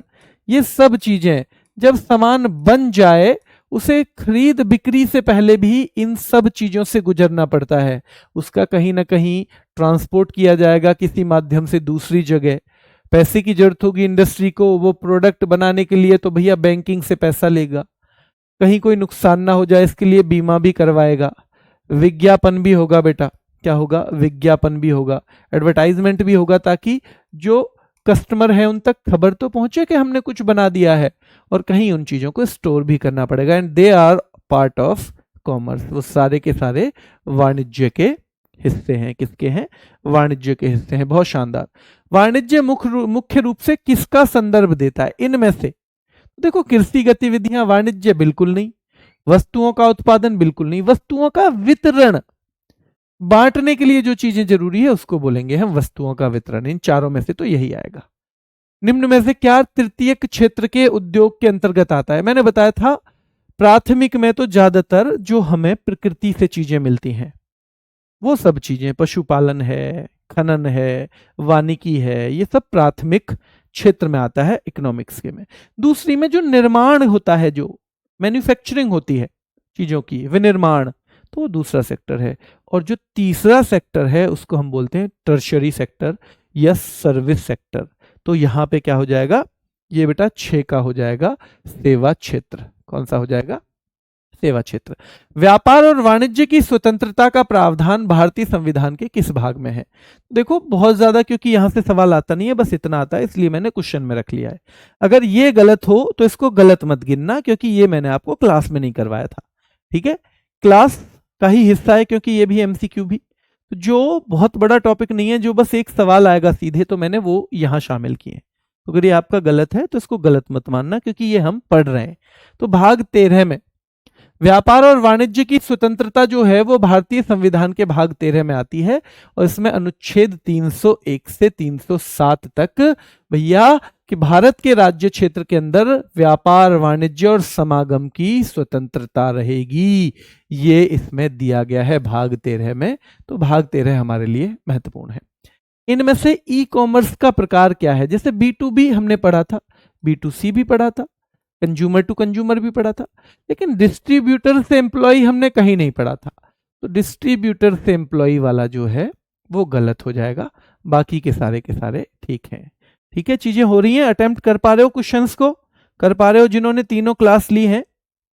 6 को गलत मत मानना, मैंने कहा ना कि जो सवाल अच्छे नहीं, जो जो मैंने बताया है। अच्छा, ये सेवा क्षेत्र, बेटा सेवा क्षेत्र ये तो आपको करना ही पड़ेगा, ये नहीं गलत करना है। अगर सही हो रहे हैं तो थोड़ा थम्स अप करिए, ताकि मुझे पता चले आप कितना कर पा रहे हैं। भारत सबसे ज्यादा आयात किस देश से करता है? देखो आयात तो भारत सबसे ज्यादा चीन से करता है, और जनरली जो हमारा एक्सपोर्ट होता है ना, सबसे ज्यादा जो हम निर्यात करते हैं वो हम अमेरिका को करते हैं। जनरली हम किसको करते हैं? अमेरिका को करते हैं।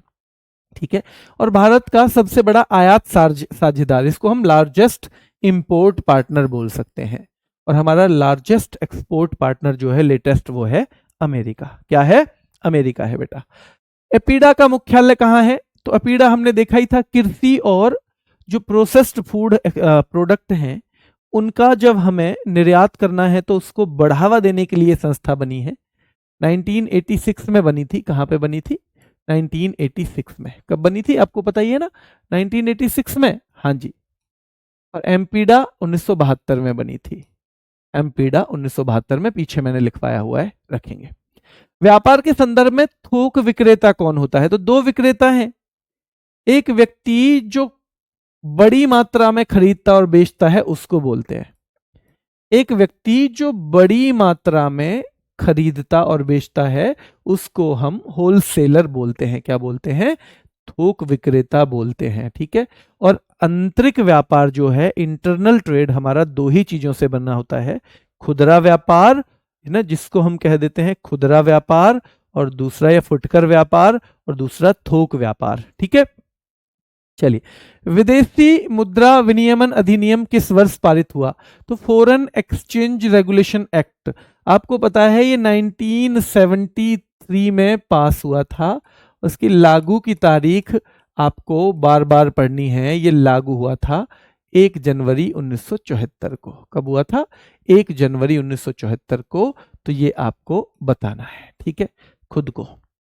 विदेशी मुद्रा विनियमन अधिनियम, ये फॉरेन एक्सचेंज रेगुलेशन एक्ट, इसको कब निरस्त कर दिया गया? कौन से साल इसे हटाया गया? तो 1999 में इसको निरस्त कर दिया गया, इसे रिपील कर दिया गया। और इसी साल आया बेटा फेमा आया, इसी साल फॉरेन एक्सचेंज मैनेजमेंट एक्ट आया 1999 में, और वो 1 जून 2000 से लागू 2000 से लागू हुआ था, इंप्लीमेंट किया गया था। अगर हम फेमा की बात करें, और फेरा बेटा थोड़ा सा मुश्किल है और फेमा थोड़ा सा आसान वाला है। ठीक है, चलिए, क्लियर है। भारत ने पहला स्वतंत्र व्यापार समझौता, देखो फ्री ट्रेड एग्रीमेंट होता है एक, फ्री ट्रेड एग्रीमेंट आप जानते हो।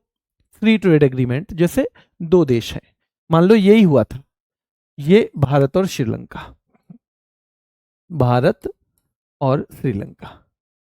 अब भारत कोई सामान बनाता है, श्रीलंका उस पर 25% क्या लगा देता है? टैक्स लगा देता है। जो जब हम भारत के लोग सामान को श्रीलंका में भेजते हैं ना, तो वहां पे 25% टैक्स लग जाता है। अब वो 25% टैक्स, आपको इतना तो पता ही होगा कि जो भी टैक्स लगा है, क्या पता है आपको कि जो टैक्स लगा है उसको हम टैरिफ बोलते हैं। कल हमने पढ़ा था कि जो इंपोर्ट पे लगे, जैसे अमेरिका में कोई सामान जा रहा है और अमेरिका उस पर टैक्स लगाए तो वो टैरिफ है। हमारे यहाँ कोई सामान आ रहा है और हम लगाएं तो वो टैरिफ है। तो टैरिफ लग के उसकी कीमत, मान लो भारत 100 रुपए में बेच रहा था, श्रीलंका ने 25% टैरिफ लगाया तो वो 125 रुपए हो गया। अब ऐसे ही श्रीलंका किसी चीज को 100 रुपए में बेच रही थी, हमने 25 लगाया तो 125 हो गया। वैसे में उसकी कीमत बढ़ी, और जब कीमत बढ़ती है तो खरीदार घट जाते हैं ज्यादातर। कुछ चीजें ऐसी हैं जिनमें नहीं घटते, फिर भी बाकी में घट जाते हैं। तो अब फ्री ट्रेड में क्या है कि मतलब ये दोनों टैक्स कम कर देंगे, या कभी कभी जीरो भी हो जाता है।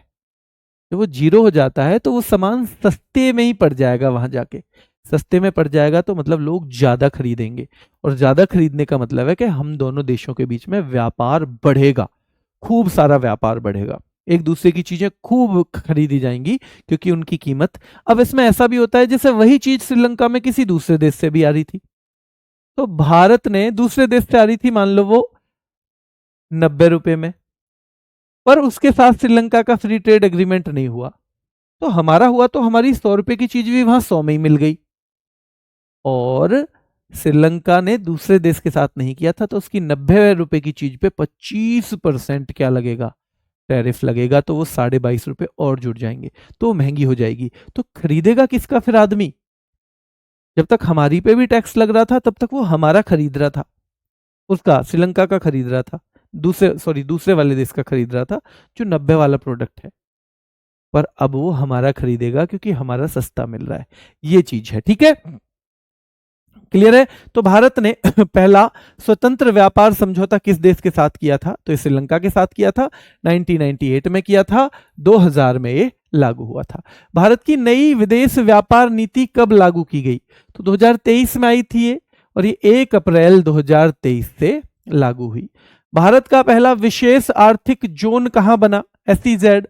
तो SEZ बना था कांडला, गुजरात में। SEZ क्या होता है? देखो, SEZ होता है स्पेशल इकोनॉमिक जोन, यानी कि विशेष रूप से विकसित व औद्योगिक क्षेत्र, जहां कुछ कर छूट मिलती है, नियम सरल होते हैं और सुविधाएं दी जाती हैं ताकि निवेश और निर्यात बढ़ सके।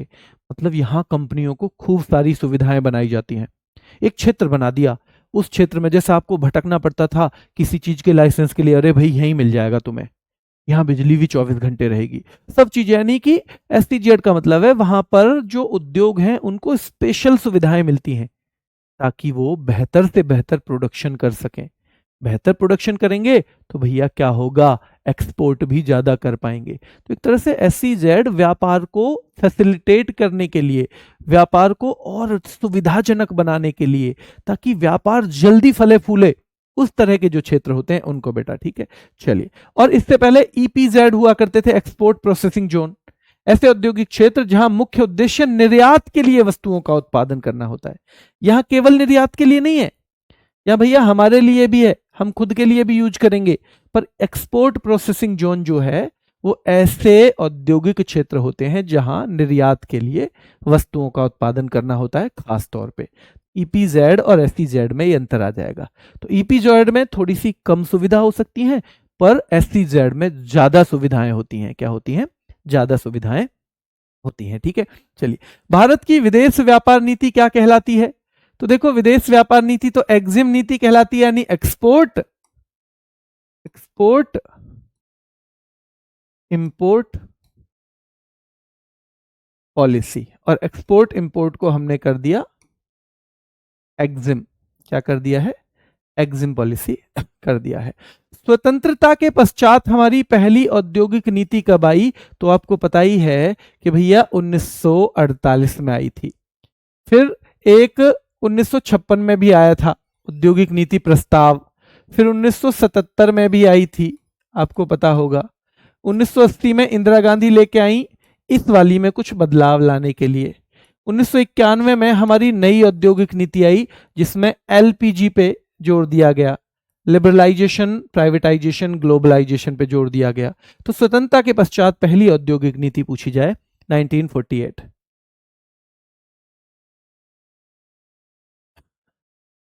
हाँ ये बच्चा कह रहा है सर, अब जिससे जो पढ़ा रहे हैं ना उनमें से आधे से ज्यादा नहीं पढ़ा है। बेटा आधे से ज्यादा नहीं है ऐसे, लास्ट तक जब आप देखोगे, पर मैंने बताया ना कि कुछ चीजें टॉपिक नहीं बनती।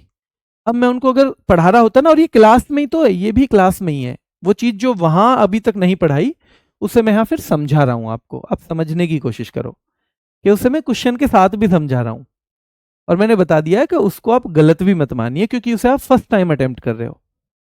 तो कुछ चीजें ऐसी हैं जो बस 2 लाइन का था, उस 2 लाइन को आप कहाँ अंदर घुसेड़ोगे, क्वेश्चन में, वो पूरे क्वेश्चन में एक्सप्लेन भी हो जा रहा है। और ऐसा नहीं है कि ये मैं यूट्यूब पे करा रहा हूँ या क्लास से अलग करा रहा हूँ, ये क्लास का ही हिस्सा है। तो जो बहुत छोटी चीज होती है उसको हम क्वेश्चन के तौर पे कर रहे हैं, ठीक है। तो इसमें आप परेशान मत होइए, ये आप समझने के तौर, इसको आप क्लास के तौर पे लीजिए। इन्हीं सवालों को आप एक बार सब पढ़ने के बाद फिर से अटेम्प्ट करने की कोशिश कर लेना, ताकि आपको पता चल जाए कि आपको कितना आता है, ठीक है। तो स्वतंत्रता के बाद पहली औद्योगिक नीति, ये हमने पढ़ा था कल, हाँ जी ठीक है। भारत का पहला जूट कारखाना भी नॉर्मल है, यहां से सवाल बन जाता है, तो इसको हम वहां क्या पढ़ाएं, या तो हम वन लाइनर में रखते, तो वन लाइनर से अच्छा है हमने क्वेश्चन में रख लिया ताकि आपको याद रहे। भारत का पहला जूट कारखाना, क्योंकि जूट कारखाना भी किस में आ रहा है, व्यापार में, उद्योग के अंतर्गत आ रहा है, तो ये रिश्रा में है, ठीक है। कहां पे, रिश्रा में, वेस्ट बंगाल में। फेरा का पूर्ण रूप क्या है, देखो फेरा, तो फॉरेन एक्सचेंज रेगुलेशन एक्ट, क्या है फेरा का पूर्ण रूप, तो फेरा का पूर्ण रूप है विदेशी मुद्रा विनियमन अधिनियम, फॉरेन एक्सचेंज रेगुलेशन एक्ट, ठीक है। चलिए, भारत में एलपीजी की घोषणा कब की गई, तो एलपीजी की घोषणा हमने बताया ही था आपको कल कि भैया जो 1991 के आर्थिक सुधार हुए, 1991 के जो आर्थिक सुधार हुए उसमें की गई थी एलपीजी की घोषणा। और एलपीजी की फुल फॉर्म पूछी जाए तो उदारीकरण, निजीकरण और वैश्वीकरण है, यहां लिखा हुआ है मैंने। फेमा किस वर्ष लाया गया, देखो वही सब सवाल हैं जो हमने पढ़ रखे हैं। तो फेमा 1999 में पास हुआ और 2000 में लागू, लेकिन ऑप्शन में 2000 नहीं है, तो 99 से ही हम इसको मानेंगे कि मतलब ये पूछना चाह रहा है किस वर्ष वो पास हुआ, ठीक है। तो फेमा किस वर्ष लाया गया है, तो फेमा की full form foreign exchange management act 1999 में। फेमा के तहत कानूनों के उल्लंघन को किस प्रकार का अपराध माना जाता है, देखो इसमें केवल क्या लग सकता है, पहले ये आपराधिक भी हुआ करता था, अब मैंने बताया था ना अब केवल जुर्माना लगता है फेमा में, फेरा में जेल भी हो जाती थी, तो जेल जिसमें हो रही है वो है क्रिमिनल ऑफेंस, और ये है सिविल, सिविल में यहां केवल जुर्माना लगता है, तो सिविल ऑफेंस है। तो फेमा के तहत कानून ना तो देशद्रोह है ना तो क्रिमिनल है, ये नागरिक माना जाता है, नागरिक अपराध, सिविल ऑफेंस माने जाते हैं। ये हमने सेबी पढ़ा था, सेबी की स्थापना कब हुई थी, तो आपको पता ही है, सेबी की स्थापना तो हुई थी 1988 में, और इसको सांविधिक दर्जा यानी स्टैच्यूटरी बॉडी का जो दर्जा दिया गया था, सांविधिक दर्जा इसको दिया गया 1992 में। कब दिया गया है, 1992 में। भारत में विदेशी व्यापार का सबसे बड़ा भाग किसके साथ होता है देखो मैं आपको 3-4 चीजें यहां समझा दूं, ये यहां समझना है आपको। विदेशी व्यापार, हमारा विदेशी व्यापार सबसे ज्यादा यूएसए के साथ होता है। विदेशी व्यापार किसे कहेंगे, एक्सपोर्ट प्लस इंपोर्ट। जो लेटेस्ट आंकड़े हैं उनके अनुसार हमारा एक्सपोर्ट और इंपोर्ट मिला दिया जाए, यानी हम जितना इनको बेचते हैं और जितना इनसे खरीदते हैं किसी भी बाहर देश से, तो उसमें सबसे ज्यादा दोनों चीजें मिलाएं तो यूएसए के साथ बैठता है। सॉरी मैंने गलती कर दी भाई, अमेरिका बोल रहा था मैं, संयुक्त नाम समझ के मैंने ये कर दिया, तो अमेरिका। तो एक्सपोर्ट प्लस इंपोर्ट हमारा सबसे ज्यादा अमेरिका के साथ है, अमेरिका, ठीक है। हम इंपोर्ट यानी कि आयात सबसे ज्यादा कहां से करते हैं, आयात हम सबसे ज्यादा करते हैं बेटा चीन से, यानी हमारे यहां चीन से सबसे ज्यादा आता है सामान।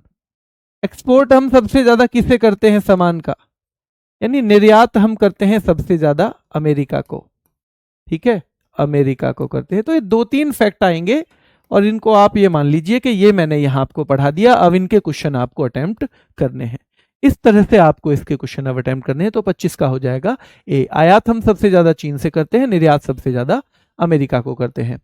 एशिया का हमने पढ़ा था सबसे पुराना स्टॉक एक्सचेंज, तो बॉम्बे स्टॉक एक्सचेंज है। कौन सा है, Bombay stock exchange, BSE. Bombay stock exchange की स्थापना कब हुई थी, तो ये सीधे सवाल आता है और ये भी हमारा पढ़ा हुआ सवाल है। तो 1875 में हुई थी, कब हुई थी, 1875 में। भारत का प्रमुख निर्यात वस्तु क्या है बताओ, देखो भारत 2 चीज करता है, या तो सामान मंगाता है या बेचता है। तो बेचने में हमारी कई चीजें हैं वैसे तो, और सबसे ज्यादा होता है बेटा पेट्रोलियम उत्पाद। ये कोई एक नहीं है, ये पूरा ग्रुप है। आप कहोगे सही पेट्रोलियम उत्पाद, हमारे यहां पेट्रोल बनता है कोई, नहीं बनता बेटा। हम क्या करते हैं, हम कच्चा तेल मंगाते हैं, कच्चे तेल को हम रिफाइन करते हैं, तो इसमें पेट्रोल भी निकलेगा, डीजल भी निकलेगा, ग्रीस भी निकलेगी, मोबिल ऑयल भी निकलेगा, मतलब बहुत सारी चीजें निकलेंगी। फिर जो हमारे पास आता है ना वो, उसको हम फिर दूसरे देशों को बेच देते हैं। तो हमारे एक्सपोर्ट का सबसे बड़ा हिस्सा यही बैठता है, सबसे बड़ा हिस्सा ये बैठता है। यानी हमने जो कच्चा तेल मंगाया था उसको जो रिफाइन किया था, उसका जो प्रसंस्करण किया था, उसके बाद हमने जो उससे बनी हुई चीजें थी उनको हम पूरे विश्व में क्या करते हैं, एक्सपोर्ट करते हैं, और ये हमारे निर्यात का सबसे बड़ा हिस्सा बनता है बेटा। वैसे कुछ प्रमुख चीजें जो हम बाहर भेजते हैं ना वो ये हैं, जैसे हम पेट्रोलियम उत्पाद भेजते हैं, हीरे और आभूषण भेज देते हैं बेटा, हम दवाइयां वगैरह हम खूब एक्सपोर्ट करते हैं, इंजीनियरिंग सामान हम खूब एक्सपोर्ट करते हैं, और टेक्सटाइल यानी वस्त्र हम खूब सारा क्या करते हैं, एक्सपोर्ट करते हैं। तो ये सब चीजें हमारे देश से जाती हैं। तो ज्यादातर थोड़ा सा एक आइडिया होना चाहिए, रटना नहीं है इनको, बस एक आइडिया सा हो गया कि ये चीजें हम बेचते हैं। भारत का प्रमुख आयात उत्पाद क्या है, तो भाई हम सबसे ज्यादा क्या, कौन से प्रोडक्ट को मंगाते हैं, तो कच्चे तेल को, कच्चे तेल को, है ना। अब इसको एक टेबल बना के भी लिख लो, बेशक किसी को लिखना है तो, हमें यही समझना है, कच्चा तेल हम मंगाते हैं सबसे ज्यादा, और जो पेट्रोलियम उत्पाद हैं वो हम सबसे ज्यादा निर्यात करते हैं। वैसे हमारे जो मंगाने वाले सामान हैं उनको भी थोड़ा आइडिया ले लो। हम कच्चा तेल खूब मंगाते हैं, सोना हम मंगाते हैं, इलेक्ट्रॉनिक उपकरण भी हम मंगाते हैं बाहर से, आपने देखा होगा हर दूसरे मोबाइल, फ्रिज, ये सब बाहर की कंपनियों की है, ठीक है। हम मशीनरी भी मंगाते हैं बहुत सारी, क्योंकि हमारे पास उतने ज़्यादा नहीं है चीज़ें, और हम केमिकल्स भी मंगाते हैं। तो ये सारी चीज़ें हम ज़्यादा मंगाते हैं, उन सारी चीज़ों को हम बेचते हैं। एक दो बार इसे जरूर रिवाइज कर लेना, क्योंकि थोड़ा सा आपके दिमाग में होना चाहिए। हो सकता है वो पूछ ले कि भारत के प्रमुख आयात उत्पाद कौन सा नहीं है, और पहला दे दे कच्चा तेल, दूसरा सोना, तीसरा इलेक्ट्रॉनिक उत्पाद, और चौथा दे दे पेट्रोलियम उत्पाद। तो आपको करना पड़ेगा भैया ये आयात नहीं, ये निर्यात वाला है। इस तरह आपके दिमाग में थोड़ा थोड़ा सा सामान रखना है, ठीक है। क्लियर है। भारत का प्रमुख आयात उत्पाद क्या है, तो ये हो गया कच्चा तेल। शेयर बाजार को नियंत्रित करने वाली संस्था, तो ये तो सीधे पता है हमको, सेबी है, सेबी। सेबी को वैधानिक दर्जा कब मिला, मैंने अभी पढ़ाया था, 1988 में इसकी स्थापना हुई थी, लेकिन इसको वैधानिक दर्जा यानी फिर एक संसद ने एक्ट बनाया, और एक्ट के तहत इसे दर्जा मिल गया 1992 में। कब मिला है, 1992। भारत का जो निर्यात आयात बैंक है उसकी स्थापना कब हुई थी, बस रटना है आपको, और ये उसी साल जिस साल नाबार्ड की स्थापना हुई थी, ठीक है। तो नाबार्ड की स्थापना भी इसी साल हुई थी, national bank for agriculture and rural development, national bank for, है ना, ये भी कब हुई थी, इसी साल हुई थी। क्या आप डेट बता सकते हो, क्या 12 जुलाई थी, हाँ या ना में बता दो बस। क्या 12 जुलाई 1982 को नाबार्ड की स्थापना हुई थी, तो 12 जुलाई 1982 को। दलाल स्ट्रीट कहाँ है भैया, मुंबई में है, सीधे सीधे पता होगा, शेयर मार्केट रहती है उधर। मेक इन इंडिया का उद्देश्य क्या है बताओ। मेक इन इंडिया इसलिए बनी है क्या कि बाहर से जो पैसा आता है, विदेशी निवेश, वो रुक जाए, या मेक इन इंडिया इसलिए कि हम रोजगार घटाना चाहते हैं हमारे देश में, क्या इसलिए क्योंकि हम एक्सपोर्ट नहीं करना चाहते, चीजों को कम करना चाहते हैं, या इसलिए कि घरेलू उत्पादन को बढ़ावा देना, तो हमारे घर में जो चीजें प्रोड्यूस होती हैं उनको बढ़ावा देना इसका उद्देश्य है, ठीक है। चलिए, व्यापार संतुलन का क्या अर्थ है ये बहुत समझ लेना बेटा, मैंने वहां भी समझाया था, यहां कुछ एक दो तरह से और समझाऊंगा, अभी समझना इसको। ये व्यापार और निर्यात और आयात के बीच का अंतर है, जिसे हम कहते हैं बीओटी, बैलेंस ऑफ ट्रेड, व्यापार संतुलन। इसको ऐसे लिखते हैं अंग्रेजी में अगर देखें तो बीओटी। अब व्यापार संतुलन है क्या, देखो, निर्यात और आयात के बीच का अंतर। जब हमारा निर्यात ज्यादा हो, जब निर्यात यानी हम जो एक्सपोर्ट करते हैं वो ज्यादा है, ज्यादा का मतलब उसकी तरफ मुंह खुला हुआ है, आयात से आयात कम हो, यानी हम बेच ज्यादा रहे चीजों को और खरीद हम कम रहे हैं, तो इसको हम या तो कहेंगे अनुकूल व्यापार संतुलन, यानी ये हमारे अनुकूल है, ये हमारे फेवर में है। और इसी का एक शब्द होता है ट्रेड सरप्लस। ट्रेड सरप्लस का मतलब है हमने जो पूरा बिजनेस किया उसमें हमने बेचा ज्यादा है, मतलब हमारे पास विदेश का पैसा ज्यादा है, खरीदा हमने कम है। ये पहला हो गया।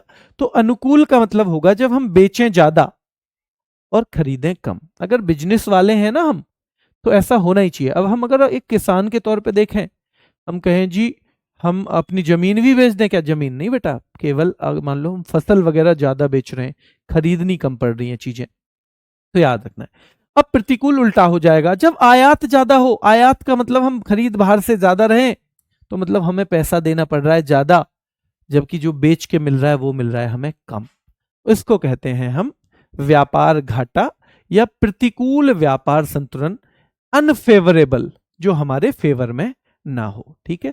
और संतुलित व्यापार हम कहते हैं जब आयात और निर्यात दोनों बराबर हो, तो उसको हम कहते हैं बैलेंस्ड ट्रेड या संतुलित व्यापार। और ये व्यापार में बड़ी महत्वपूर्ण टर्मिनोलॉजी है, इनको अच्छे से याद कर लेना। वैसे याद भी कुछ नहीं करना है, बस समझना है। मैं पहले भी समझा चुका हूं, आज फिर से समझा दिया है।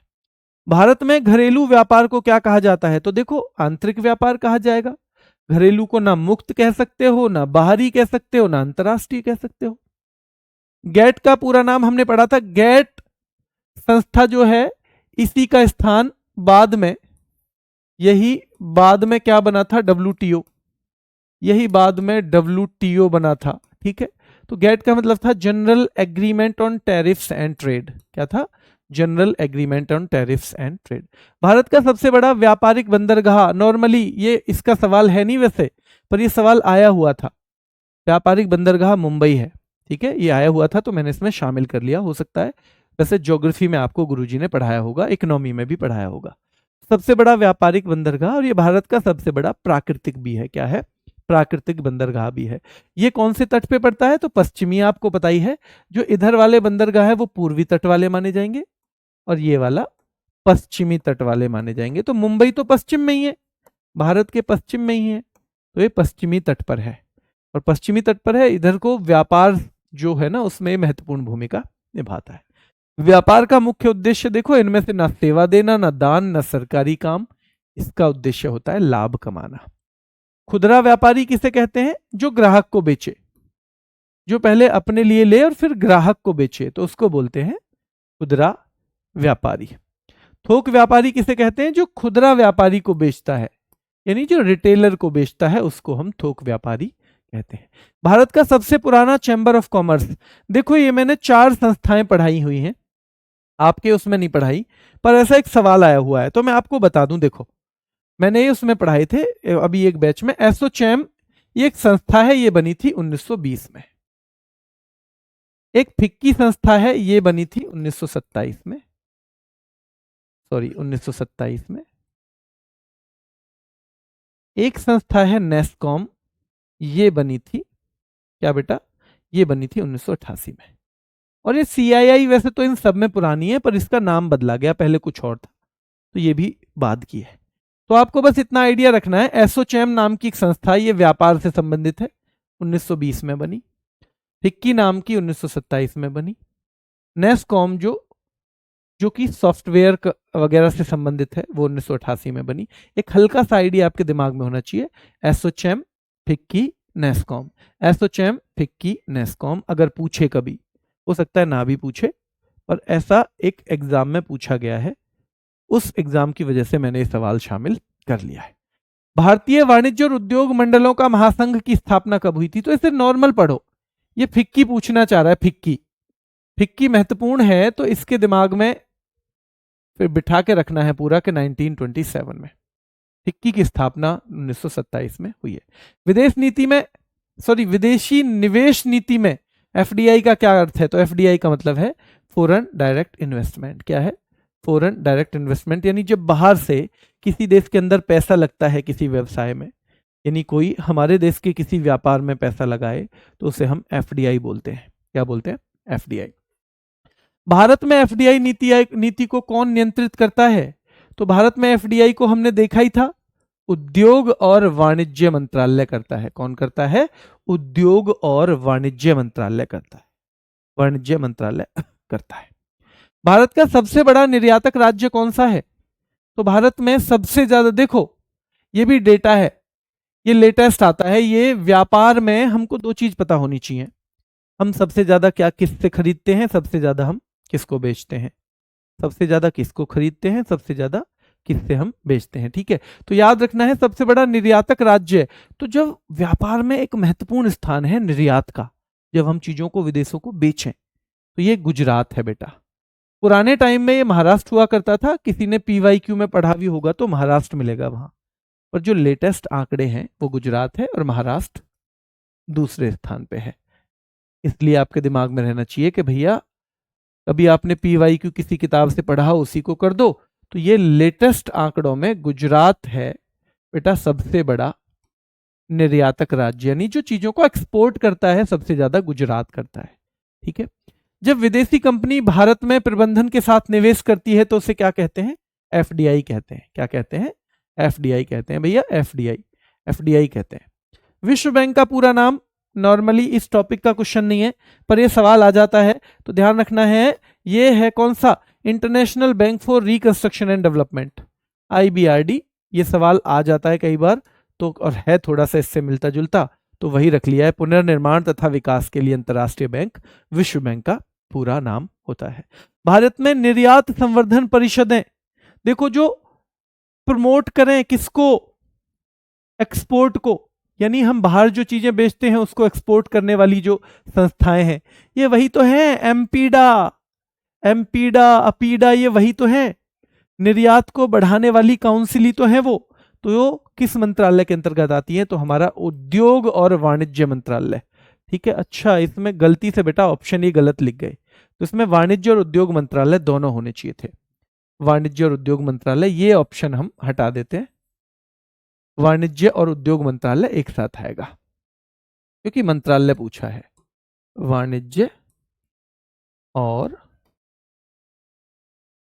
उद्योग मंत्रालय, वैसे वाणिज्य विभाग है, वाणिज्य विभाग है। ठीक है, चलिए तो ये ऑप्शन आ जाएगा सी, ऑप्शन आ जाएगा सी। ठीक है, चलिए भारत में निर्यात संवर्धन परिषद का कार्य क्या है बताओ।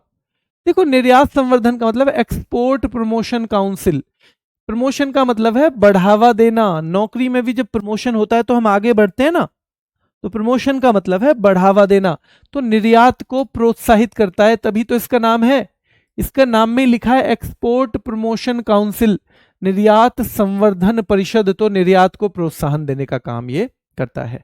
इंपोर्ट का क्या अर्थ है, किसी देश से देश में, अपने देश में वस्तु मंगवाना इंपोर्ट है, इंपोर्ट यानी इन आ रही है वस्तु, क्या आ रही है, इन आ रही है। ठीक है, और संगठन, विश्व व्यापार संगठन जिसने राष्ट्रों में वैश्वीकरण को बढ़ावा दिया, वो ये जो पूरे राष्ट्रों में व्यापार करवाने का काम है वो किसका है, डब्ल्यूटीओ का है। और ये डब्ल्यूटीओ कब बना था, तो 1 जनवरी 1995, इसके स्थान पे बना था, गैट के स्थान पे। गैट कब बना था, गैट बना था 1948 में। गैट की फुल फॉर्म क्या है, general agreement on tariffs and trade. ठीक है, चलिए फ्री ट्रेड का क्या अर्थ है, फ्री ट्रेड का मतलब है बिना सरकारी नियंत्रण के, कर मुक्त। फ्री ट्रेड क्या है, सरकारी नियंत्रण तो फिर भी रहेगा, है रहेगा, नहीं रहेगा, नहीं रहेगा बेटा। फ्री ट्रेड का मतलब है बिना सरकारी नियंत्रण के, कर मुक्त जरूरी नहीं है, हो सकता है थोड़ा बहुत टैक्स उसमें भी देना पड़ जाए। तो जिसमें फ्री ट्रेड का मतलब है हर चीज के लिए, ऐसे नहीं है कि हर जगह नाके लग रहे हों, हर जगह दिक्कतें हों, तो याद रखना है ये। और ये क्वेश्चन क्योंकि बनाया ही है तो ये भी मुझे नहीं लगता आपको ऑप्शन में मिलेगा, ये थोड़ा उससे मिलता जुलता है, तो इस तरह का ऑप्शन नहीं देता कभी भी एग्जामिनर। हमने सवाल बनाए हैं तो 1-2 सवाल में थोड़ी थोड़ी सी ऑप्शन रखने में गड़बड़ हुई है हमसे, है ना, तो ये भी आपको यहाँ मिलेगा नहीं। तो बिना सरकारी नियंत्रण के व्यापार, क्योंकि ये भी लगभग उसी श्रेणी में आता है, तो फ्री ट्रेड का अर्थ हो जाएगा ये। सेबी के बारे में विचार करो, स्थापना 1988 में हुई थी, हाँ जी। 1992 में स्टैचुरी जो पावर मिली यानी कि वैधानिक दर्जा, हाँ जी ठीक है। म्यूचुअल फंड उद्योग को विनियमित करता है, तो हाँ म्यूचुअल फंड को भी करता है, शेयर को भी करता है, सबको करता है, ये दोनों ठीक है। और भैया ये सरकार के बैंकर के रूप में नहीं, सरकार के बैंकर के रूप में काम नहीं करता, तो केवल कौन सा सही है, 1 और 2 ही सही है, 1 और 2 सही हैं, यानी कि सेबी की स्थापना 1988 में, 1992 में वैधानिक शक्तियां, और म्यूचुअल फंड उद्योग को यह विनियमित करता है। किसने बॉम्बे के स्टॉक एक्सचेंज की स्थापना की? प्रेमचंद रायचंद ने बॉम्बे के स्टॉक एक्सचेंज की स्थापना की थी, 1875 में की थी। भारत में जीएसटी कब लागू हुआ? नॉर्मल, बहुत महत्वपूर्ण सवाल है। 1 जुलाई 2017 को हुआ, 1 जुलाई 2017 को। अंतर्राष्ट्रीय व्यापार का मुख्य लाभ क्या है? तो देखो, आदमी अपने संसाधनों का सर्वोत्तम प्रयोग कर लेता है। क्या अंतर्राष्ट्रीय व्यापार में धन की हानि होती है? नहीं। कीमतों में वृद्धि होती है? नहीं। बेरोजगारी होती है उससे? नहीं। संसाधनों का सर्वोत्तम उपयोग कर लेता है आदमी, ये हो जाएगा। भारत का सबसे बड़ा निर्यात भाग किस क्षेत्र से आता है? हम सेवा क्षेत्र, यानी 3 क्षेत्र है ना, 3 क्षेत्र, तो हम सबसे ज्यादा एक्सपोर्ट किसका करते हैं? तो जो हमारी सर्विस सेक्टर है, वो एक्सपोर्ट में सबसे बड़ा हिस्सा उसका है।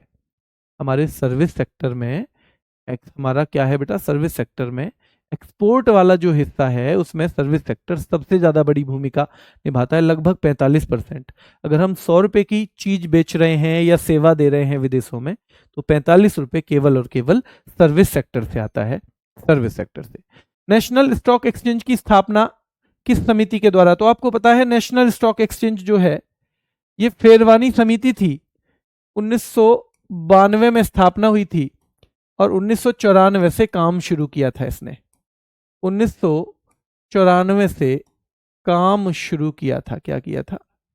काम शुरू किया था। ठीक है, तो ये नेशनल स्टॉक एक्सचेंज की स्थापना की बात हो गई। कौन सा उद्योग भारत के 8 प्रमुख उद्योगों में शामिल नहीं है? तो देखो, इनमें कौन सा नहीं है बताओ? तो ये सीधे सीधे कपास हो जाएगा, क्योंकि हमने जहां पढ़ा था ना, उसमें उर्वरक भी था, इस्पात भी था, कोयला भी था, उसमें पेट्रोलियम उत्पाद भी थे। ठीक है, उसमें 8 चीजें थी, लेकिन कपास उसमें नहीं था। कपास उसमें नहीं था। बिजली भी था उसमें, तो आप देखोगे तो ये अपने आप ही पिछड़ जाएगा, है ना, ये हो जाएगा। और किसको मैनचेस्टर ऑफ इंडिया कहा जाता है? तो मैनचेस्टर एक शहर था इंग्लैंड में, वहां पे सूती वस्त्र बहुत चलते थे, सूती वस्त्र उद्योग बहुत चलता था बेटा। तो मैनचेस्टर ऑफ इंडिया, इसको अहमदाबाद को कहा जाता है। सीधे सवाल आता है, मैनचेस्टर ऑफ इंडिया अहमदाबाद को। अब 2 और भी हैं, उत्तर भारत का मैनचेस्टर कानपुर को, और दक्षिण का कोयम्बटूर को। ये 3 है। एक तो मैनचेस्टर ऑफ इंडिया है, यानी कि जैसे वहां पे सूती वस्त्र उद्योग बहुत फला फूला इंग्लैंड के मैनचेस्टर में, वैसे इंडिया में कहाँ फला फूला? तो अहमदाबाद में। फिर इसके बाद 2 सवाल और हैं, उत्तर भारत का मैनचेस्टर और दक्षिण भारत का मैनचेस्टर। उत्तर भारत का मैनचेस्टर और दक्षिण भारत का मैनचेस्टर। ठीक है,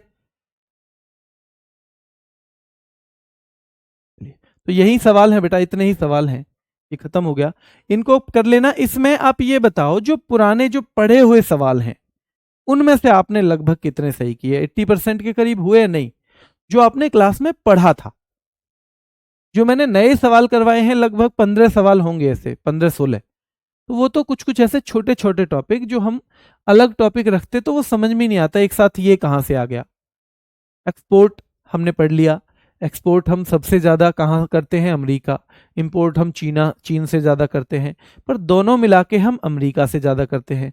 और जिसके साथ हम इंपोर्ट और एक्सपोर्ट दोनों सबसे ज़्यादा करें, वो हमारा सबसे बड़ा व्यापारिक साझीदार होता है। उसके साथ हमारा सबसे ज़्यादा व्यापार है, तो सबसे ज़्यादा बड़ा व्यापारिक साझीदार होता है। तो हमारा सबसे बड़ा व्यापारिक साझीदार अमेरिका है। हमारा सबसे बड़ा इंपोर्ट साझीदार, आयात साझीदार चीन है, क्योंकि हम चीन से सबसे ज्यादा चीजें मंगाते हैं। और हमारा सबसे बड़ा निर्यात साझीदार अमेरिका हो जाएगा। क्या हो जाएगा? अमेरिका हो जाएगा। तो इसमें मैक्सिमम चीजें पुरानी थी, कुछ मैंने फैक्ट के तौर पे, क्योंकि ये क्लास का हिस्सा है, आप इसे ऐसे समझिए कि ये मैंने क्लास ही करवाई है, ये क्लास ही है। तो क्लास में कुछ सवाल जो मुझे लगा कि ये थ्योरी की इतना बड़ा है ही नहीं कि थ्योरी में पढ़ाया जा सके, उसको मैंने क्वेश्चन में रखा है बस। ठीक है, चलिए, तो अभी के लिए इतना ही रखते हैं। कल केवल यूपीएसआई के लिए मैंने एक टॉपिक रखा हुआ है, वो पुलिस वाले बच्चों का हो रखा है, भारत के पड़ोसी देश, तो इसलिए कल क्लास नहीं रहेगी होमगार्ड की, ना कांस्टेबल की क्लास है कल। कल केवल यूपीएसआई के बच्चों को ही मैं इस तरह की क्लास करवाऊंगा। तो बाकी लोग जितने भी हैं ना हमारे, जो एसआई का एग्जाम के अलावा कोई भी एग्जाम दे रहे हो, तो वो भाई अपना पुरानी चीज़ों के रिवीजन पे, कल का दिन रिवीजन पे लगा देना। अगर रिवीजन नहीं किया तो इन टॉपिक से आप सवाल सही नहीं करके आ सकते, ये पक्का है।